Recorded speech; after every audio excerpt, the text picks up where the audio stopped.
6월 미시간 소비심리지수가 시장 예상치와 전월치에 비해 모두 하락을 했습니다. 시장 컨센은 72였는데 이를 크게 하회했고요. 전월치 69.1에 비해서도 크게 하락을 했습니다. 65.6으로 기록이 됐고요.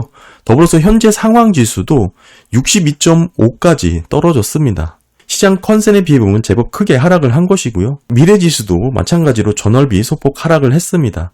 한마디로 이번 조사에서는 소비자들의 소비심리가 점차 악화된 것으로 나왔고, 소비심리지수를 조사하는 기관이 컨퍼런스 보드와 미시건대가 있는데, 미시건대는 물가에 좀 집중해서 조사를 하는 경향이 있습니다.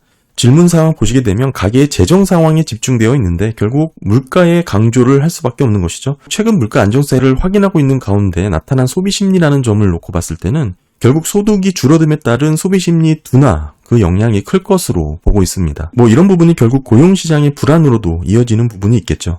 일자리가 불안하면 결국 가계 재정이 흔들릴 수밖에 없고, 그런 부분에서 소득 감소가 우려되면 소비심리가 나쁘게 악화된 것으로 하락할 수밖에 없습니다. 6월 잠정치 1년 기대 인플레이션은 3.3으로 전달과 동일하게 나왔고요.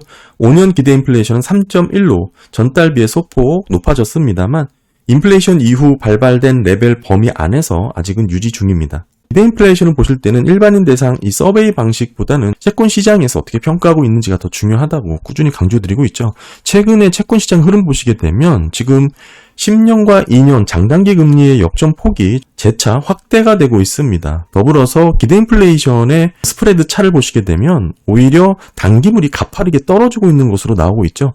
이 두 가지의 모습을 함께 종합적으로 말씀을 드리면 채권 시장은 현재 미국 경기에 대해서 위축이라든지 둔화의 속도가 가파르게 보고 있는 것이고요. 물가 둔화에 대해서 경기 침체, 위축의 모습이 나타나지 않을까, 그런 부분에 있어서 흐름이 나타나고 있는 것으로 정리를 할 수가 있습니다. 지금 미국 기준금리가 5.5니까요. 10년물이 4.2입니다. 10년 시장금리가 큰 폭을 밑돌고 있죠. 따라서 수익률 곡선이 정상화된다라고 봤을 때는 적어도 기준금리가 1.25%포인트는 더 떨어져야 장단기 수익률이 정상화가 된다라고 볼 수가 있겠죠. 다만 지금까지 대부분의 금리 인하 패턴은 장기금리가 먼저 떨어지고 이후에 기준금리가 장기금리만큼 떨어지면서 정상화가 된 사례가 많았습니다. 물론 아닌 경우도 있었고요. 장단기 금리 차에 대해서 다시 한번 간단하게 좀 짚어보도록 하겠습니다. 최근 월가에서 가장 이슈가 되는 것 중에 하나가 장단기 금리 역전에 대한 이 경기 침체 지표 어떻게 해석할 것인가, 이 부분인데요. 대체적인 중론은 이제 안 통한다 이죠. 왜냐하면 이번에는 다르다, 이런 시나리오가 지배적이기 때문에. 그런데 지금 보시게 되면 금리 역전이 일어났지만 이를 근거로 경기 침체가 임박했다라고 해석하는 것은 무리가 있다, 이 얘기입니다. 더불어서 이제 장단기 금리 역전이 경기 침체 공식으로 이해됐던 시대가 지났다, 단순하게 이렇게만 보면 안 된다, 이렇게 얘기를 하시는 분들도 많으시죠. 다만 저는 아직까지 이 채권 시장에서의 이런 간단한 스프레드 차, 이 지표 하나만을 갖고 미국 경제를 예측할 수 있냐, 이렇게 단순화해서 말씀드릴 수는 없겠지만 저는 궁극적으로 장단기 금리의 역전이 함의하고 있는 그 의미가 더 중요하다고 보고 있습니다. 이 뜻을 제대로 이해하게 되면 왜 경기 전반에 대해서 둔화와 위축을 전망할 수밖에 없는지 충분히 이해하실 수 있다고 보는데, 지금 미국 경기 침체 지표로서 더 이상 장단기 금리 역전은 통하지 않는다라고 주장하시는 분들의 근거가 과거에도 한번 역전되고도 침체가 없었던 시기가 있다, 이렇게 말씀하시는 거죠. 아래 차트 보시면 10년, 2년물인데 여기 98년도 보시면 역전이 됐었잖아요. 이렇게 역전이 됐었는데 그때는 경기 침체 없었다, 이 얘기를 하시는 겁니다. 이때는 시장 금리가 먼저 앞서갔지 결국 금리 역전이라는 것이 100% 경기 침체를 전망하는 것은 아니다, 이 얘기를 하고 있는 건데요. 사실 이 역전의 시기와 폭을 놓고 봤을 때는 이 한 번 있었다는 사례 자체의 주장이 사실 너무 좀 궁색하긴 하죠. 너무 짧고 너무 얕았습니다. 더불어서 많이 보는 10년 3개월물로 봤을 때는 그렇게 크게 의미 있을 정도로 역전이 됐다라고 보기도 애매하죠. 이때를 궁극적으로 연착률의 성공 사례, 보험성 금리 인하 시기로 보고 있잖아요. 따라서 장단기 금리 역전을 보실 때는 10년, 2년물 금융시장에서 많이 보긴 하지만 경기 침체를 전망하는 데 있어서는 10년과 3년 스프레드의 역전을 많이 봅니다. 현재까지는 100%의 확률을 보여주고 있고요. 특히 이 3개월과 10년의 역전 스프레드 이 차는 뉴욕 연은이 발표하게 되는 향후 1년 이후 경기 침체 확률의 모델로 쓰고 있죠. 따라서 뉴욕 연은이 발표했다고 해서 지금 이게 51%에 가까운 경기 침체 전망을 내비치고 있는데, 이렇게 해석할 게 아니라 사실 이 모델 자체가 장단기 금리 역전을 기본으로 계산한 모델이라는 거예요. 따라서 뉴욕 연은이 발표하는 리섹션 확률 이 표 자체를 그냥 10년 3개월 역전 스프레드다, 뭐 이 정도 보시면 크게 다르지 않습니다. 근데 중요한 것은 뉴욕 연은이 발표하는 경기 침체 확률이 40%를 넘어갔을 때 모두 경기 침체에 빠져들었거든요. 결국 이 부분도 마찬가지로 10년 3개월물의 100% 경기 침체 확률을 뒷받침하는 뭐 그런 부분으로 이해를 할 수가 있고요. 그래서 이렇게 금리 역전이 일어나면 왜 경기 침체에 빠질까에 대해서 고민을 해봐야 됩니다. 첫 번째, 단기 금리는 기준금리의 그냥 총합이에요. 2년물까지는 기준금리를 어떻게 움직이냐에 따라 그냥 그대로 움직입니다. 따라서 정책금리에 적용을 받는 게 단기금리다, 이렇게 이해하시면 쉽고, 대신 10년물이라고 볼 수 있는 장기금리는 물가와 경기로 판단을 해야 된다고 제가 말씀드렸죠. 펀더멘탈로 봐야 되는데 여기에 일부 수급이 영향을 미칠 수 있습니다. 이 정도로 장기금리의 흐름을 보시면 좋을 것 같고, 근데 이제 문제는 여기서부터입니다. 은행의 비즈니스 구조를 이해하셔야 되는데, 은행의 자금 조달 경로는 단기입니다. 그리고 투자는 장기로 하는 것이죠. 한마디로 돈은 단기로 빌리고 대출은 장기로 하는 게 은행들의 비즈니스 모델이에요. 그런데 이게 장단기 금리가 역전되어 있는 상황에서는 은행들은 필연 역마진 상태가 이어지겠죠. 이런 상태가 되면 벌어지는 일이 크게 두 가지가 있습니다. 첫 번째는 은행 부실화가 생기겠죠. 대출이 축소되고 영업을 할 수가 없겠죠. 하면 할수록 역마진 상태니까 대출을 할 이유가 없게 됩니다. 따라서 아무리 대형은행이 현금이 많다고 해도 지금 최근 몇 주 전에 올린 영상이 있죠. 아직도 미국 은행들의 이자율이 0%대다. 한번 안 보신 분들은 보시면 오늘 이야기에 도움이 되실 겁니다. 따라서 대형은행에 현금이 많다고 하더라도 결국 구조적으로 자금을 조달하는 경로 자체가 역마진 상태라는 것은 결국 버틸 수 있는 시간적 여유가 있다는 것으로 해석을 해야지, 지금 현재 시점으로 은행이 돈이 많다고 해서 그 상태 그대로 앞으로도 지속적으로 건강하게 성장할 수 있다, 이렇게 해석해서는 안 된다는 것을 강조드리고 있는 거고요. 결국에는 은행들의 부실이나 파산으로 이어질 수밖에 없는 게 장단기 금리의 역마진 상태다. 이걸 기본으로 이해하시면 좋습니다. 다음 두 번째는 실물 경기에 미칠 영향인데, 은행이 대출을 하지 않으면 가계와 기업은 투자와 소비가 줄어들 수밖에 없겠죠. 자연스레 대출을 타이트하게 운용할 수밖에 없는 게 장단기 금리 역전 상황이니까 이 상황은 은행을 차치하더라도 결국 실물 경기단에서는 부담으로 작용을 할 수밖에 없습니다. 결국 불가피하게 실물 경기에 직접 타격을 주게 되죠. 이게 시간이 가면 갈수록 분명해집니다. 너무나 자연스러운 이치예요. 다만 그럼에도 현재까지는 시중은행들이 붕괴가 될 정도의 금융 시스템 위기가 나타날 것인가, 그런 조짐은 현재 시점에서는 보이지 않는다고 말씀드렸죠. 다만 그럼에도 실물 경기, 즉 중소기업들에 미치는 부담은 점차 가중되고 있다, 이렇게 봐야 됩니다. 여기서 또 좀 첨언해야 될 부분은 금리 역전 이전에 시장에 얼마나 많은 유동성이 풀렸는지, 즉 은행들이 현금이 얼마나 많이 쌓였는지 등등에 따라서 금리 역전 이후의 경기 침체 그 시기가 달라질 수가 있습니다. 따라서 과거에는 장단기 금리가 역전된 이후 몇 개월 뒤에 경기 침체가 왔다, 이런 것도 의미가 있겠지만 사실 그 직전의 유동성에 따라서 그 시기는 얼마든지 달라질 수 있다. 따라서 저는 그 시기를 재단하기보다는 이 구조적으로 장단기 금리가 내포하고 있는 그 의미를 이해한다면 그 시기에 대해서는 우리가 평안하게 대처할 수 있다는 것이죠.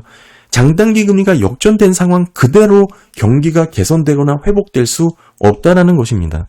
과거 사례 보시게 되면 금리 역전 이후에는 대체적으로 기준금리 인하로 정상화가 됐습니다. 한마디로 경기 침체에 대해서 연준이 대응을 했다는 뜻이죠. 이 뜻을 달리 해석하면 장단기 금리가 역전됐을 때 경기 침체 온다는 게 아니고 장단기 금리 역전이 정상화됐을 때 그 시점이 경기 침체에 다다른 시점이다, 이렇게 해석할 수가 있겠죠. 미국 은행들의 대출 태도 조사 보시게 되면 전고점이 작년 3분기입니다. 50.8을 기록하고 이때의 위치가 경기 침체 직전 수준까지 악화된 것으로 나타났죠.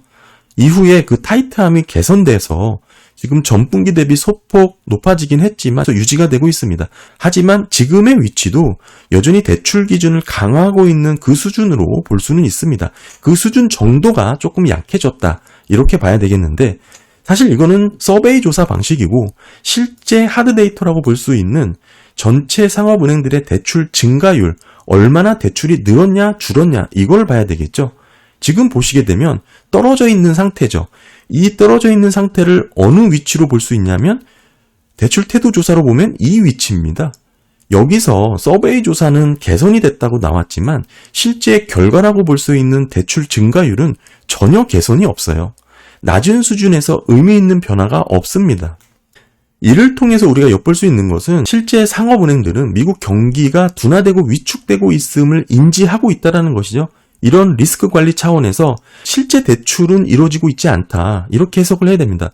서베이 방식으로 조사되는 은행대출 태도조사에서는 소폭 완화되는 흐름이 나왔지만 이런 모습이 전혀 대출의 증가율로는 이어지지 않았다라는 것이죠. 말과 행동이 다르다, 이렇게 봐야 되는 것이고, 아까도 말씀드렸지만 장단기 금리가 역전되어 있는 이런 구조적인 역마진 상태에서 은행들은 대출을 늘릴 수가 없습니다. 근데 장단기 금리가 역전된 초반 보시게 되면 왼쪽은 10년 2년이고요. 오른쪽은 10년 3개월입니다. 왼쪽 차트 보시면 장단기 금리가 역전되어 있는, 제가 빨간색으로 근 시점 보시면 역전된 이후에도 시중은행의 대출 증가율은 상승세를 보이는 경우가 있습니다. 딱 이 시점까지를 보고 지금의 장단기 금리 역전은 더 이상 경기 침체 지표가 아니다, 안 통한다, 장단기 금리 역전 공식은 깨졌다, 이렇게 주장을 했던 시점이 이때죠. 그리고 장단기 금리가 역전돼서 꽤나 오랫동안 유지가 됐음에도 불구하고 여전히 높은 수준의 증가세를 유지를 했던 구간이 있습니다. 이 구간이죠. 3개월로 봤을 때도 마찬가지고요. 이때 여러 가지 분석들이 많이 나왔어요. 시중은행들의 예금 베타가 낮아져서 그렇다 등등 해서 제가 예전 영상 올려드린 거 보시면 이해가 되실 거고요. 이런 근거를 통해서 장단기 금리 역전된 신호를 부정했죠. 더 이상 경기 침체의 선행 지표가 아니다, 이제는 다르다, 이렇게 분석하는 내용들이 많았는데, 이렇게 오랫동안 역전된 상태에서도 대출 증가세가 유지가 되다가 결국에는 의미 있는 대출 증가율 하락세가 나타났습니다. 쭉 떨어졌죠. 이 의미는 실물 경기에 미치는 부담은 여전히 지속되고 있다, 이렇게 봐야 되고요. 더불어서 전체 상업은행 대출 증가율로 봤을 때는 낮은 수준에서 의미 있는 변화 없이 유지가 되고 있는 모습이 나오지만 소형은행들의 대출 증가세는 오히려 재차 하락하고 있는 것으로 추세를 보이고 있습니다. 사실 지금의 대출 증가세 추이를 놓고 봤을 때 대부분 경기 침체 직전 수준까지 떨어져 있다는 것을 확인할 수가 있고요. 결국 장단기 금리가 역전되어 있는 상황이라면 그 시기는 어느 정도 지연이 될 수 있겠지만 경기 침체의 구조적인 메커니즘을 갖추고 있다. 그 이유는 크게 두 가지고, 은행들의 부실화, 그리고 이 은행의 부실화는 결국 대출을 축소하게 만들고 민간의 소비와 투자가 감소하게 되죠. 자연스럽게 실물 경기가 위축, 둔화, 심지어 침체 구간까지 빠져들어갈 수 있는 겁니다. 그러니까 따라서 이런 메커니즘을 잘 알고 있는 연준이기 때문에 실물 경기에 미치는 부담이 있어서 아직도 금융 시스템에 여유가 있음에도 QT 테이퍼링을 하거나 기준금리 인하 시점을 조율하고 있는 모습이 여기서 나오고 있는 거고요. 변동성을 보이지만 신규 실업 추상 청구 건수 트렌드 보시게 되면 확실하게 턴 어라운드 하고 있는 모습을 보여주고 있습니다. 4주 이동평균으로 보게 될 경우 뚜렷하게 상승 추세로 이어가고 있다는 거 확인할 수가 있고요. 고용이 이렇게 한번 방향을 잡게 되면 결국 꾸준하고 강한 모습으로 악화되는 경우가 대부분이었습니다. 그런 가운데 위험자산이라고 볼 수 있는 증시의 구조가 특정 종목에 쏠림이 되어 있다라고 너무 제가 강조를 많이 드리고 있죠. 현재 S&P 500 상위 10개 주식이 전체 시가총액의 37%를 차지하고 있습니다. 99년 이후에 최고치고요. 00년 IT 버블만 하더라도 26%에 불과했어요. 지금 상당한 쏠림이다, 이렇게 봐야 되고, 이런 부분에서 증시가 랠리를 이어나간다고 하지만 특정 종목이 주도를 하고 있다는 것이죠. 마찬가지로 S&P 500 주식 중에 올해 초부터 지금까지 30%만 시장을 아웃퍼폼하는 것으로 나왔습니다.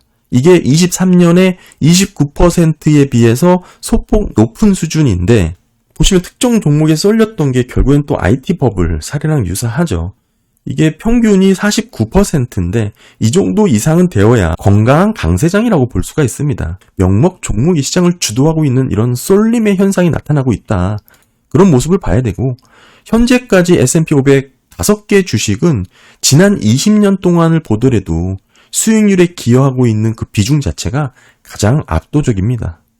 그러니까 따라서 제가 말씀드리고 싶은 것은 당장 뭐 주식이 떨어진다, 뭐 경기 침체가 임박했다, 이 말씀을 드리는 게 아니고요. 지금 장단기 금리가 역전되어 있는 구조적인 상황 메커니즘을 이해하고 시장의 쏠림으로 랠리가 이어졌던, 멜트업 구간이 이어졌던 그 사례, 과거 사례 동일하게 반복되고 있다, 이 말씀을 드리고 있는 겁니다. 그래서 결국에는 건강하게 성장하고 있는 강세장이 아니다, 이 말씀을 드리고 있는 거고요. 전반적으로 투자 시기를 길게 보시는 분들은 어느 정도 위험 리스크를 관리하면서 대응할 때다, 이 말씀을 드리고 있는 겁니다. 네, 오늘 6월 미시간 소비심리지수 크게 하락을 하면서 소비심리 위축의 모습을 보여주고 있고요. 또 오늘 저녁에 발표되게 될 소매 판매까지 부진한 것으로 나오게 된다면 시장은 또 빠르게 경기 침체에 대해서 우려하는 모습이 나올 수 있다고 생각을 합니다. 저는 여전히 장단기 금리가 역전되어 있는 이런 상황에 대한 메커니즘은 충분히 경기 침체 선행 지표로 의미가 있다라고 보고 있습니다. 장단기 금리 역전이 왜 실물 경기에 부담이 되는지 은행의 이제 장단기 수익 구조에 대해서 말씀을 드렸고요.